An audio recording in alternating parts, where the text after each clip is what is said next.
Hello friends, welcome to அன்பு collections. வாங்க இன்றைக்கி நம்ம வீட்டில் என்ன சாப்பாடுன்னு பார்க்கலாங்க. காலையில் எங்கள் வீட்டில் பிரேக்ஃபாஸ்ட்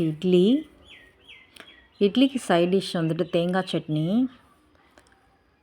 இப்போ சேனலுக்கு மானிட்டேஷன் பண்ண 4000 மணி நேரம் வாட்ச் ஹவர்லேருந்து 8000 மணி நேரம்னு மாற்றிட்டாங்க.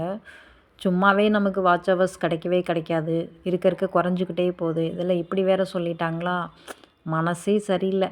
அப்படியே இந்த 2-3 நாளாகவே வீடியோ போட இன்ட்ரெஸ்ட்டே இல்லாமல் தான் போட்டுட்ருக்கேன்.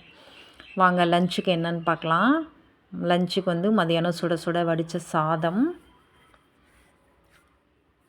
அப்புறம் எனக்கு இந்த சௌச்சௌ காயில் புளிக்குழம்பு வைக்கலாமா என்ன அப்படின்னே எனக்கு தெரியல. ஆனால் நான் இப்போ ஒரு ரிலேட்டிவ் வீட்டுக்கு போயிருந்தேன். அவங்க வீட்டில் சௌச்சௌக்கா போட்டு புளிக்குழம்பு வச்சுருந்தாங்க. சூப்பராக இருந்துச்சு.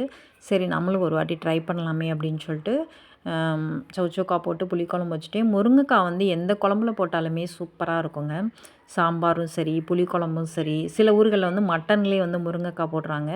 அந்த மாதிரி சௌச்சௌக்கா முருங்கைக்காய் போட்ட புளிக்குழம்பு. அப்புறம் பொரியல் முருங்கைக்கீரை, அதோட காம்பு ரெண்டுமே சேர்த்து போட்டு பொரியல் பண்ணுறது.